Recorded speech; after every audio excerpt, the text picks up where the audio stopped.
En ausencia de quien me presente, me tengo que presentar yo. Yo soy Antonio Tenorio. Es la segunda vez que estoy aquí dando una charla. La primera la di hace, no me acuerdo ya, si 3 años, una cosa así probablemente, no me acuerdo, que era sobre virus emergentes, porque yo soy virólogo. He estado trabajando en el Instituto de Salud Carlos III hasta hace 4 años, una cosa así, que por enfermedad me dio una incapacidad laboral. Pero como no sé estar quieto, pues me meto en otras cosas. Y, y entonces un poco la misma metodología que seguíamos entonces, que era, bueno, pues identificábamos, yo llevaba el laboratorio de virus, digamos, peligrosos como ébola, como Crimea-Congo, que ha causado un brote en España, chikungunya, que lo está causando ahora mismo muy serio en las Américas, dengue, etcétera. Entonces, pues nuestra metodología era detectar un riesgo, investigarlo, poner herramientas para su diagnóstico y su vigilancia y hacer recomendaciones para su control. Ayer me di cuenta de que el esquema de la charla que estaba preparando era exactamente el mismo. Identificamos un riesgo, vemos por qué es un riesgo, vamos a ver cómo podemos investigar sobre él, cómo poderlo controlar y vamos a hacer recomendaciones para intentar atajarlo. Es exactamente el mismo esquema. Yo estoy hablando ahora como portavoz de un grupo que es el Grupo de Contaminación Lumínica de Hoyo de Manzanares, que empezó a principios de este año con a propuesta de la Asociación Cultural del Ponderal. Nos reunimos, miembros de la Asociación Cultural del Ponderal. En la primera reunión fue eso, y de la gente que había organizado las primeras jornadas de Hoyo al Cielo, que eran pues el Aula Apícola, la Asociación Ecologista de Alcornoque y el blog Cosas de Hoyo.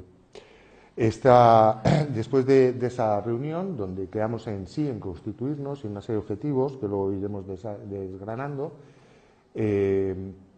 después de esa reunión se fueron incorporando expertos en diferentes temas que se quisieron ir acercando, que se acercaron al grupo porque están interesados en integrarse ya sin pertenecer a ninguna asociación. De tal manera que se ha constituido un grupo de trabajo amplio en el que hay una enorme riqueza y diversidad y que ha dado unos resultados, bajo mi punto de vista, excelentes, pero que ahora veremos. ¿Qué es la contaminación lumínica? Es lo primero que nos tenemos que preguntar. La contaminación lumínica es un problema reciente, relativamente reciente, que, digamos, yo lo cifraría en hace 10 años, 15 años máximo, que se empieza a hablar de ello, y es un problema que ha ido creciendo asociado al desarrollo tecnológico. No tanto al desarrollo de las sociedades económicamente como al desarrollo tecnológico. A medida que las bombillas clásicas de incandescencia y podían ir siendo sustituidas y debían ir siendo sustituidas por su elevada ineficiencia, solo un 5% de la energía que consumían se transformaba en luz, pues a lo largo de ese desarrollo tecnológico han ido desarrollándose bombillas más baratas que con menos coste iluminaban más. Eso ha llevado a que haya habido una sobreiluminación en el planeta que está generando, y a partir de entonces es cuando, a partir de hace 10 años aproximadamente, cuando se ha empezado a ver un problema serio, un problema que todavía no conseguimos tener del todo, ni mucho menos acotado, ni siquiera comprendido, pero del que ya sabemos bastante. Esto que veis aquí es una imagen elaborada por un proyecto europeo que es la red sobre la pérdida de la noche, LON en inglés, y por el proyecto europeo Stars for All, Estrellas para Todos. Este de aquí, este proyecto está integrado dentro de porque es una red, aglutina una serie de proyectos europeos y de iniciativas ciudadanas. Por ejemplo, la nuestra ha sido recientemente incluida en el proyecto Stars for All. Y esto procede de un material didáctico. Esto no. Estos son escenas de hoyo. Esto es una fotografía de mi sombra, de la sombra que proyecta una farola en mi habitación, es decir, intrusión lumínica. Es un ejemplo de intrusión lumínica. Algo que intenta evitar este vecino que ha tapado de negro esta cara de una farola para evitar que le entre la luz por la noche. Y esto es un ejemplo de un abuso de iluminación innecesaria. ¿Qué es entonces la contaminación lumínica? Después de muchas vueltas hay muchas posibilidades, pero la que usa esta red es la contaminación, es la iluminación nocturna excesiva, mal dirigida o innecesaria. Aquí veis algo que tenéis en los folletos y que no voy a insistir, pero porque tenéis oportunidad de leer y aquí hay mucha letra. En definitiva tenemos tres claves. La dirección, la iluminación no la podemos dirigir allá donde no es necesaria. No la podemos dirigir hacia arriba, no la podemos dirigir para que entre en una casa. Tenemos que dirigir para que ilumine lo que tiene que iluminar. El color, algo muy importante y muy reciente el descubrimiento. En el espectro de emisión del día o en el espectro de emisión de las bombillas, uno ve los diferentes componentes del color. Bueno, pues el color azul es el más peligroso. El color azul es el que más abunda en los LEDs blancos, por ejemplo. Los LEDs blancos, estos que se están poniendo tan de moda, es el más peligroso para nuestra salud, para la del medio ambiente e incluso los fotones azules son los que más se dispersan en la atmósfera y los que más contaminación lumínica generan, los que más nos impiden llegar a ver el cielo. Y desde luego la intensidad, pero la intensidad se ha descubierto que es mucho menos importante que el color. Es decir, cuanto más iluminados estemos, más problemas va a haber para todo, para la salud, para el medio ambiente, etc. ¿Qué efectos tiene? Estoy hablando de la salud, hay muchos más efectos, pero vamos a hablar de los efectos sobre la salud. Afecta a nuestro bienestar y a nuestra salud. Esto lo hemos aprendido, yo lo he aprendido a lo largo de este año, cuando hemos empezado a trabajar por ello. Y para mí ha sido una enorme sorpresa. ¿Y por qué afecta a nuestra salud? Porque, luego lo vamos a ver, se rompe un sistema de regulación de nuestros relojes biológicos. Entonces, genera insomnio, parece claro, pero también síndromes hormonales como obesidad o síndrome metabólico, infertilidad, etcétera, y cánceres de origen hormonal también, como son el cáncer de mama, el cáncer de próstata y el cáncer de colon, porque hay una alteración completa del sistema inmune. El tema del reloj biológico es tan importante, tan insospechadamente importante, que ha sido el motivo del último premio Nobel de Medicina, que ha sido dado a no los descubridores del reloj biológico. El reloj biológico lo conoce la humanidad de siempre, sabemos los ciclos que tenemos de día y noche, pero sí de los mecanismos que subyacen en la regulación de nuestro organismo a través del sistema biológico, cuáles son las moléculas que lo están regulando. Aquí no sé si lo podéis ver, pero esta es la curva de publicaciones que a fecha 9 de octubre del 17, es decir, el 17 todavía le falta por crecer, de publicaciones sobre contaminación lumínica y salud. El número de publicaciones. Vemos que en 20 años, el año pasado se hicieron 85 publicaciones internacionales, 20 años antes solo había 5. Pero si nos vamos a los problemas, a algunos de los problemas que más nos afectan, por ejemplo, vemos ¿cómo se sabe que es por contaminación lumínica? Bueno, pues aparte de que en modelos experimentales se puede manejar muy bien, en humanos es muy difícil hacer esa asociación, pero uno de los grupos que se manejan es el de la gente que trabaja de noche o la gente que trabaja en turnos. La gente que trabaja en turnos está rompiendo su reloj biológico. Entonces, ¿qué efectos tiene eso sobre la salud? Bueno, pues sobre trabajo en turnos y cáncer vemos también un incremento exponencial, que es el que está viendo. Pasamos de 13 publicaciones en el 96 a casi 10 veces más, 116 en el 2016, que son muy cercanas a las que ahora mismo hay en el 2017, que claramente se ha superado. Son temas que realmente novedosos, que los médicos, muchos médicos no lo saben, supongo que muchas enfermeras tampoco, Es algo que se intuye que, bueno, que romper el ritmo del sueño puede ser perjudicial, pero probablemente por insomnio, hasta el llegar a asociar a síndromes metabólicos, a problemas cardiovasculares, a cáncer, etcétera, es algo que se están acumulando las evidencias recientemente y que una gran parte, desde luego, de la población lo desconoce, de los políticos, pero incluso de la comunidad sanitaria.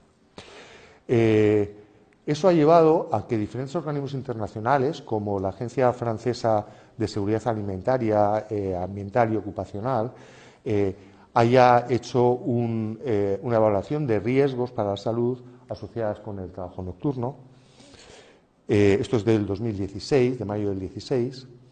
Veis aquí, esto es de diciembre del 17, es decir, esto es una datos obtenidos antes de la publicación oficial de Internet, que es de su equivalente en Estados Unidos, del Instituto Nacional de Toxicología de Estados Unidos, hablando sobre un informe sobre el trabajo en turnos durante la noche, la luz artificial durante la noche y la ruptura del ritmo circadiano. El ritmo circadiano es por casi día, circadía, o circadiem, o como se diga en latín, que no lo sé, pues por los ritmos que tenemos de 24 horas.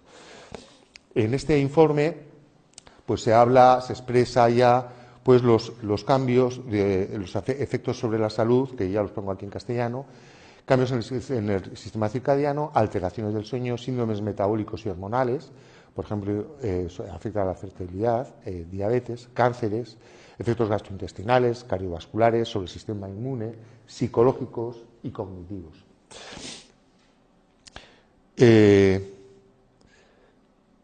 Esto es una representación de nuestro reloj biológico, lo que a lo largo de las 24 horas se puede ir observando, ¿no? Pues desde el nivel de alerta, de coordinación, de velocidad de respuesta, de fortaleza muscular, presión sanguínea, temperatura corporal, movimiento intestinal, sueño, etc. Vemos que son cosas que sabemos reconocer como que nos van cambiando cada día. Pero aquí hay una molécula clave, que es aquí el inicio de secreción de melatonina en el atardecer. No es la única hormona, la melatonina sería esta de aquí, que digamos no es esta, es esta de aquí. Es esta de aquí que a lo largo de la noche es cuando se excreta y en el día desaparece por completo. Eso sucede con la melatonina, pero también tenemos otras hormonas como el cortisol, que es al revés, digamos que los máximos se alcanzan durante el día, y hay otros efectos como el nivel de alerta, la temperatura, que aquí también se representan. Pero, como digo, la melatonina es la molécula clave, y es la molécula clave porque regula la producción hormonal rítmica, por ejemplo la del cortisol, pero también otras hormonas, sincroniza el ciclo del sueño, modula la respuesta inmunológica, tiene una acción antioxidante. Esto es muy importante para la lucha contra las mutaciones que acaban derivando en cáncer, por ejemplo, retrasa el envejecimiento y tiene una acción neuroprotectora. Si vemos esta serie de capacidades que tiene la melatonina, lo podemos asociar fácilmente con los problemas que para la salud generaba su ausencia, la falta de producción de melatonina o la disminución. ¿Qué pasa? Pues que ¿qué regula la melatonina? El día y la noche, la luz y la oscuridad. Esto es una representación, una fotografía preciosa capturada de Internet de un paisaje pues con el sol a diferentes horas en su recorrido y con diferentes luminosidades. Y vemos cómo va cambiando del blanco al anaranjado hasta que desaparece, luego el amanecer, ¿no? Esto lo vemos aquí en el espectro de luz que os decía, la luz del día tiene un componente azul muy importante que desaparece en el atardecer. Eso lo vemos también en los espectros de emisión de las luces artificiales. Entonces vemos cómo esta es la vela clásica, la luz incandescente de Edison, estos son los fluorescentes, estos son los LED. Y vemos que a medida que han ido desarrollándose tecnológicamente, el componente azul ha ido aumentando. Por eso os decía que es un problema reciente y que tiene que ver con el desarrollo tecnológico, no tanto con el desarrollo de las sociedades como con el desarrollo tecnológico. El desarrollo tecnológico no ha acabado ahí, ya somos conscientes del problema y ya están empezando a salir alternativas como el LED orgánico, que veis que mientras que el LED blanco suprime hasta un 80% la producción de melatonina, el LED orgánico es incluso menor que el de una vela, la supresión de melatonina. Es decir, ahora la evolución tecnológica nos va a devolver, nos va a llevar a una luz sana, que es la que perdimos a lo largo del siglo XX. Esto lo tenéis de otra manera, diferentes tipos de bombilla, los niveles de supresión de melatonina. Perdonad porque hay muchas diapositivas que están en inglés. Cuando he podido lo he traducido, pero no siempre es fácil el traducirlo. Pero bueno, como os estoy comentando, yo creo que se pueden seguir bien.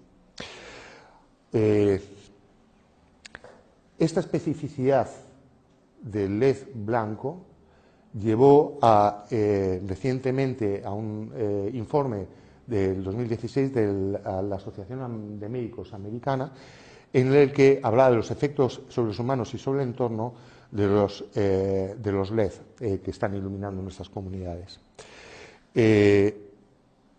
Ha causado, por supuesto, un gran revuelo en el mundo de la industria, como no podía esperarse de otra manera. A mí me recuerda a cuando no viví yo estos momentos, porque en ese momento era un inconsciente que fumaba mucho igual que ahora, porque me engañaron de pequeño diciéndome que el fumar no era malo para la salud.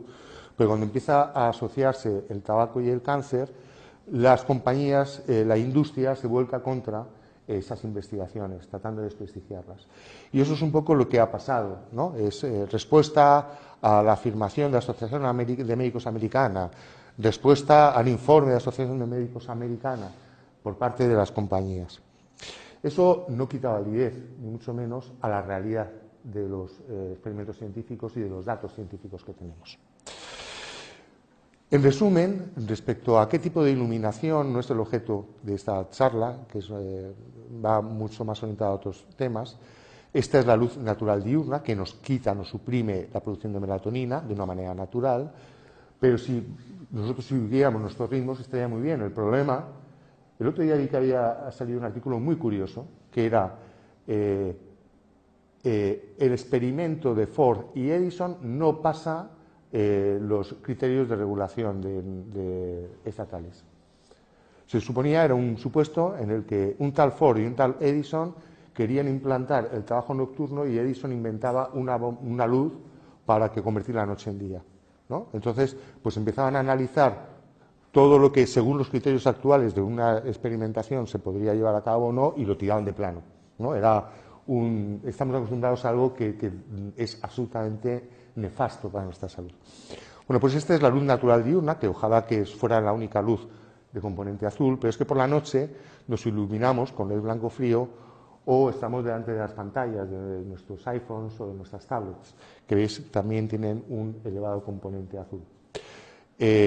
Como alternativa, ahora mismo hemos hablado del LED orgánico, las bombillas de sodio de alta presión, que son las amarillas que se han ido sustituyendo por los LED blancos, sin embargo eran buenas para nuestra salud. Y desde luego el LED blanco cálido, incluso antes del LED orgánico, ha salido una gama de LEDs que ya tienen diferentes colores. Entonces el LED orgánico cálido es admisible. El que es absolutamente inadmisible es el blanco frío. Los LED ámbar o los blancos cálidos y demás, pues sí que lo son. Hemos pasado ya de hablar sobre la salud, los efectos sobre la salud en el humano. Os podéis imaginar que estas alteraciones que se producen en el humano se van a producir igual en otras especies diferentes al humano, porque estamos acostumbrados a esos sistemas.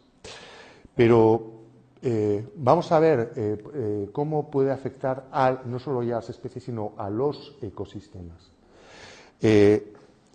Si tenemos en cuenta que los insectos son más del 90 o cerca del 90% de las especies conocidas, y sabemos que los insectos son enormemente sensibles a la luz, podemos imaginar que cualquier alteración sobre la luz va a afectar a los insectos y, por consiguiente, a los ecosistemas. Esto es un trabajo que me ha enviado hace unos días un miembro del grupo de contaminación lumínica. Es una publicación del día 18 de octubre, antes de ayer. Hemos perdido un 75% de los insectos voladores en 3 décadas. Esto es un trabajo realizado por un equipo suizo en Alemania. Aquí los veis, estos son los, cuando más amarillos, más recientes, y cuanto más azules, más antiguos, los datos de cantidad de masa atrapada de insectos en trampas en reservas naturales de Alemania. O lo veis aquí la tendencia, claramente. Esto es logarítmico, entonces el incremento, digamos, si fuera no logarítmico, sería mucho más pendiente. Cuando analizan los porqués, intentan localizar los porqués de esta pérdida de masa, no lo consiguen asociar. Bueno, pues quizás el que haya campos de cultivo al lado puede influir negativamente, o sea, puede favorecer esta desaparición, por tanto es para arriba. Eso puede ser por los insecticidas, el principal factor. Otra, existencia de árboles, y al contrario, la existencia de árboles favorecería que hubiera más insectos, pero la gran mayoría, y aquí se rompe el gráfico hasta llegar aquí, es por factores desconocidos. No se sabe por qué desaparecen los insectos. Se ha considerado la luz en este análisis, pero se ha considerado la luz durante el tiempo de la recogida. No sabemos qué es lo que pasa con el resto. Yo no estoy diciendo que la contaminación lumínica sea responsable de esto, estoy diciendo simplemente que no se ha considerado y que justo en los últimos 20 años es donde se ha disparado la contaminación lumínica en el globo. Este es otro trabajo, también enviado por otro miembro, que me ha enviado otro miembro del grupo, que es sobre la polinización nocturna. Disminuye en un 62% en las áreas iluminadas, en los campos iluminados. La polinización es, desde luego, clave para los ecosistemas, para nuestra vida, para todos los seres vivos, ¿no? que dependen, los herbívoros, etc.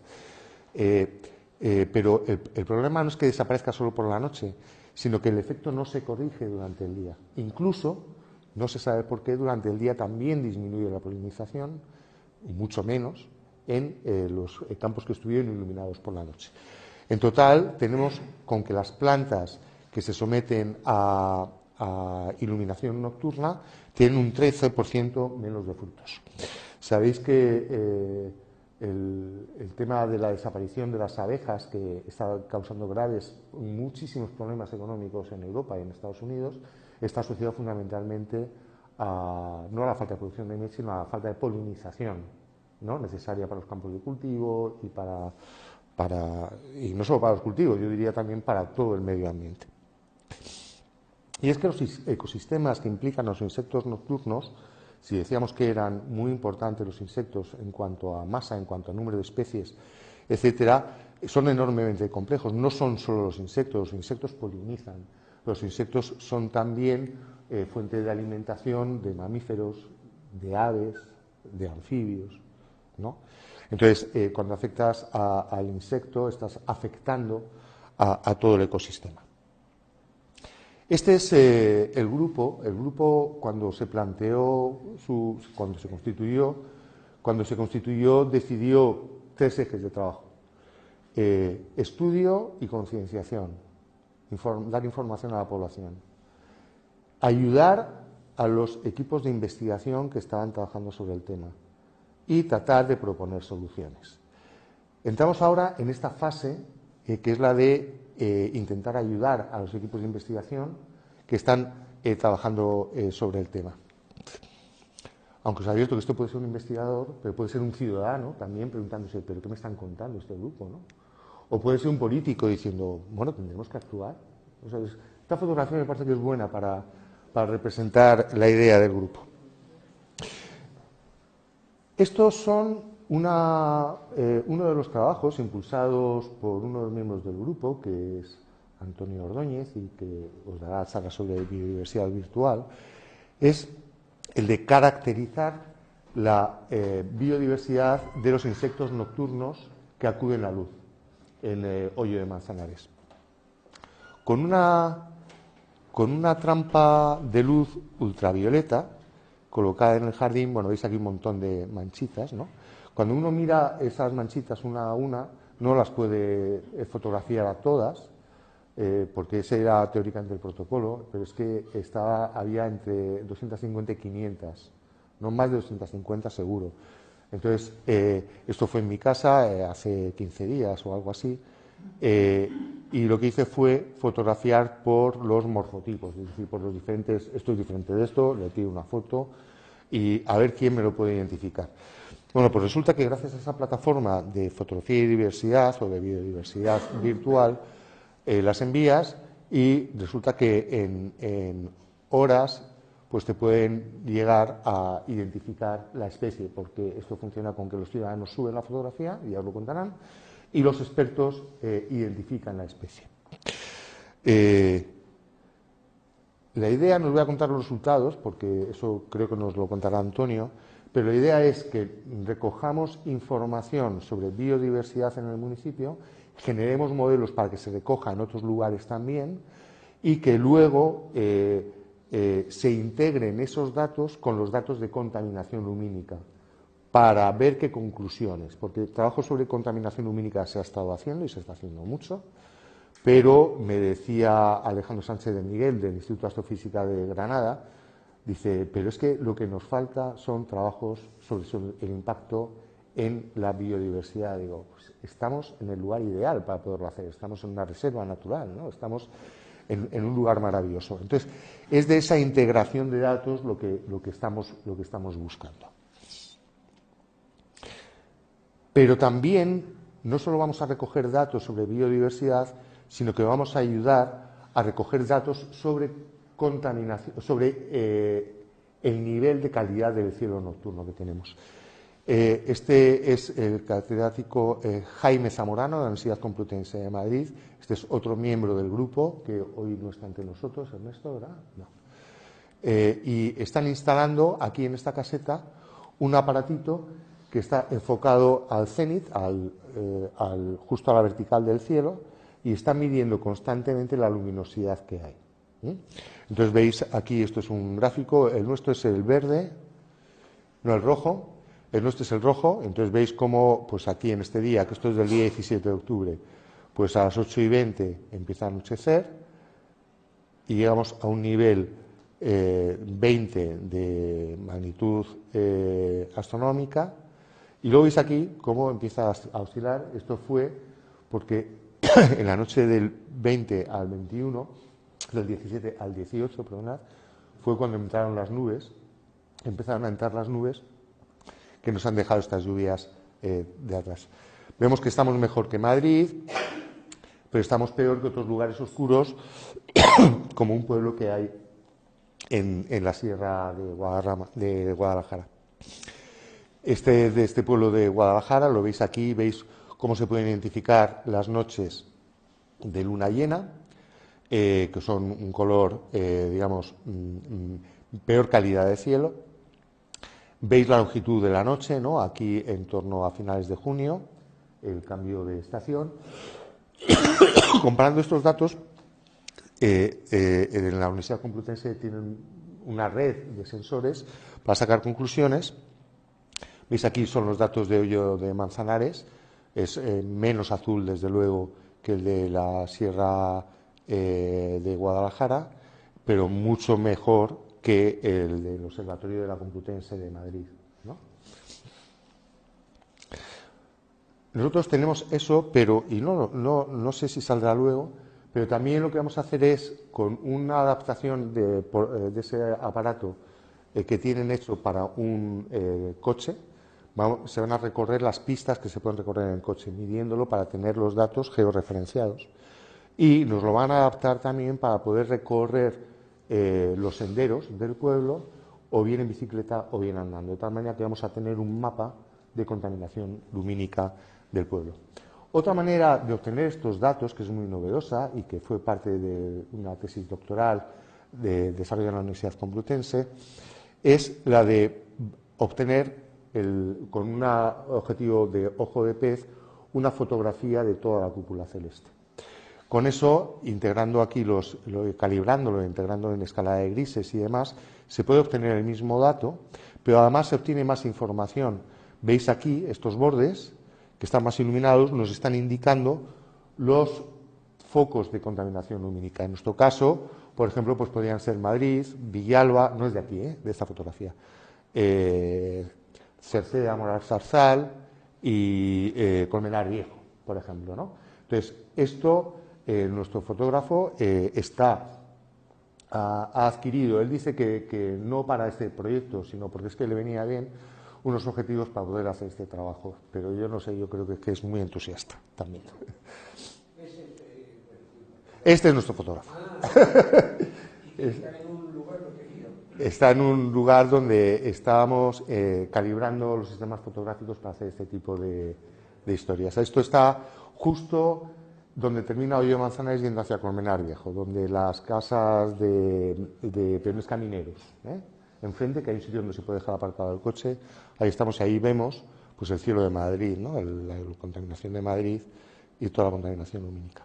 Entonces, la idea que tenemos es la misma, integrar los datos comparar los datos que nosotros tenemos con los obtenidos mediante diferentes modelos con datos obtenidos desde satélites. Nosotros los vamos a obtener desde el suelo y vamos a compararlo y vamos a validar.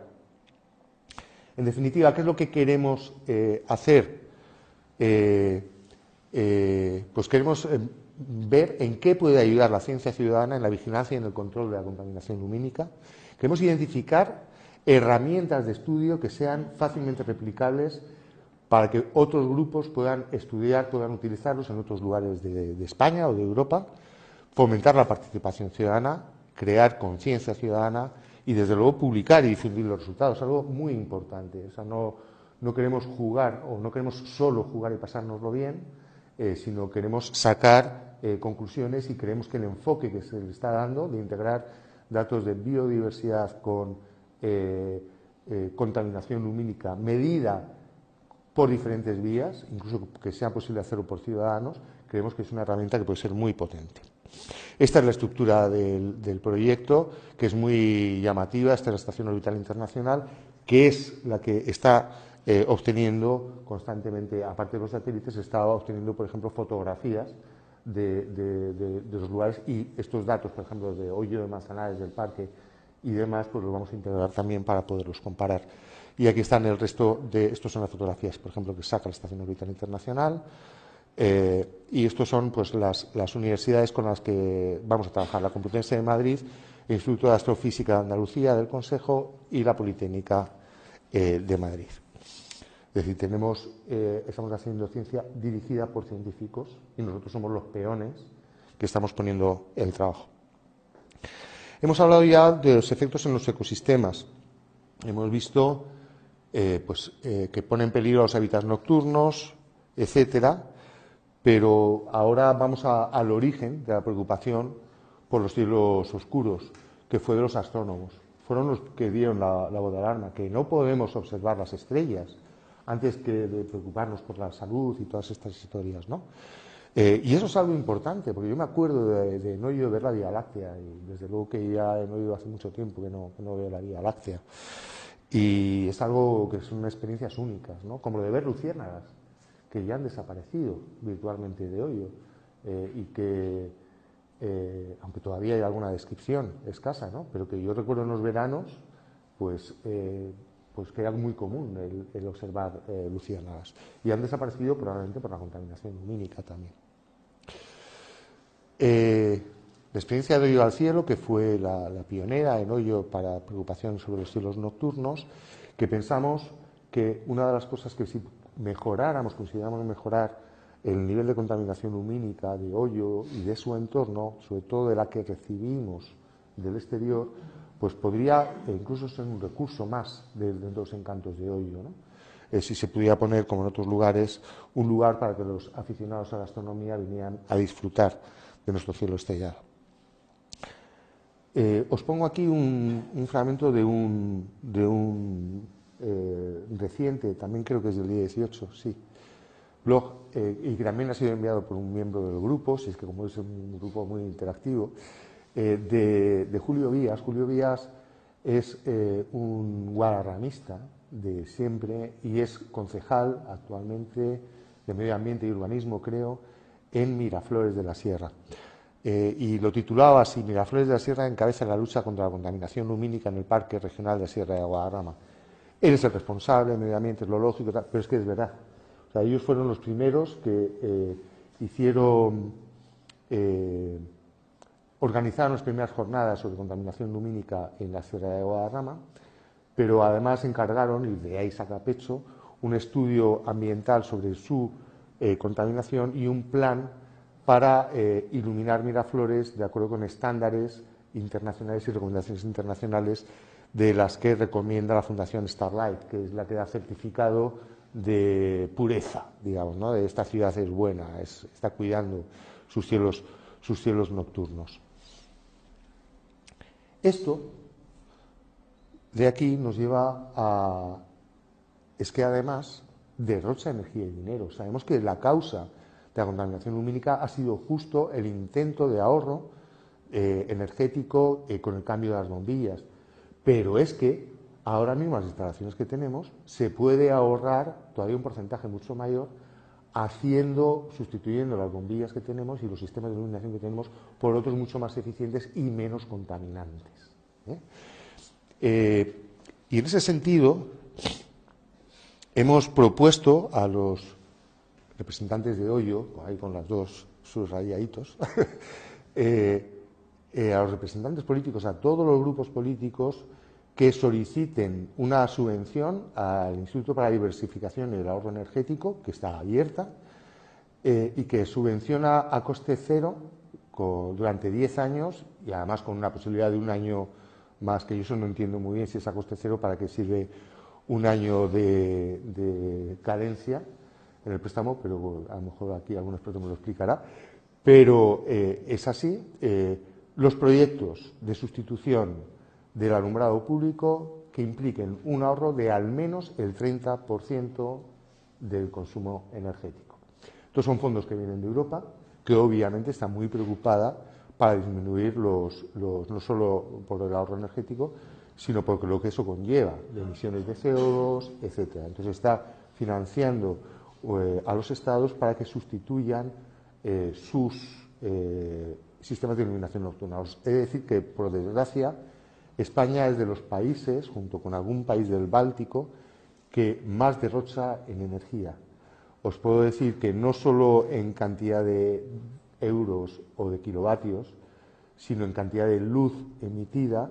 En España estamos, o digámoslo de otra manera, un país tan poco desarrollado como Alemania está consumiendo un 45% de lo que consumimos nosotros. Es decir, tenemos mucho retraso en lo que es la adecuación de nuestros sistemas. Entonces, bueno, pues hemos presentado muy recientemente, el día 9 de octubre, a los grupos políticos una propuesta para que soliciten esta subvención.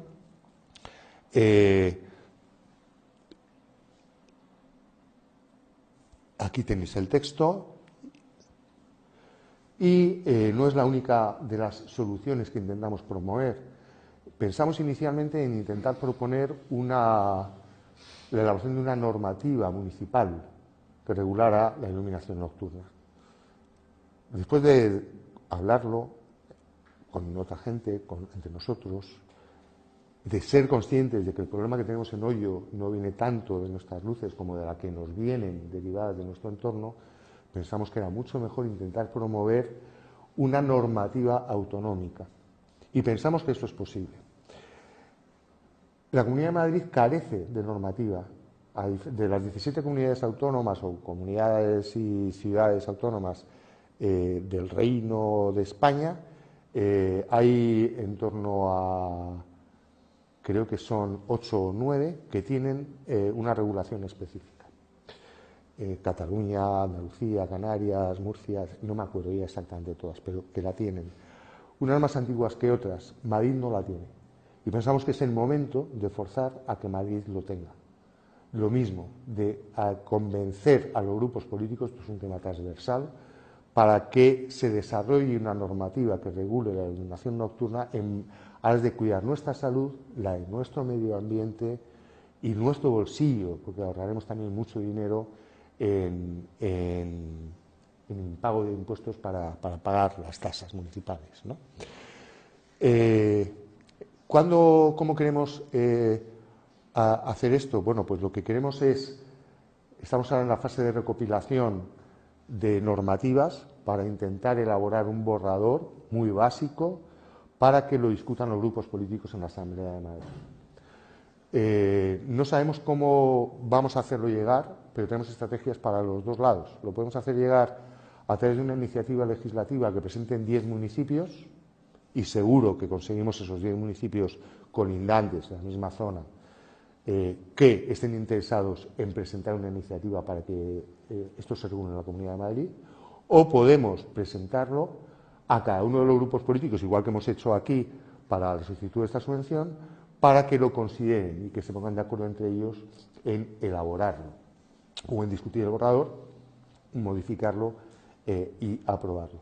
Para esa labor, nosotros como grupo de Hoyo de Manzanares nos sentimos absolutamente desbordados, pero afortunadamente contamos con que estamos con un paraguas, que es el Observatorio Ciudadano para la Conservación del Patrimonio de la Sierra de Guadarrama, al cual pertenece la Asociación Cultural del Ponderal, que ya está haciendo este tipo de trabajo de hablar con los grupos políticos de la Asamblea para otros proyectos y que es respetado por grupos del Partido Popular a Podemos, pasando por Ciudadanos, socialistas, etc. Entonces, creemos que cual sea la vía que se utilice, vamos a poderlo llegar y que vamos a poder llegar a ello para que presentar el borrador en las terceras jornadas de contaminación lumínica. Os decía que las primeras se hicieron en Miraflores, las segundas se han hecho este año en el 2016, las segundas se han hecho este año en Cerceda, y ahí propusimos, el grupo fue, previo a comunicación y autorización de nuestro alcalde, a proponer que en el 2018 se hiciera en Hoyo de Manzanares.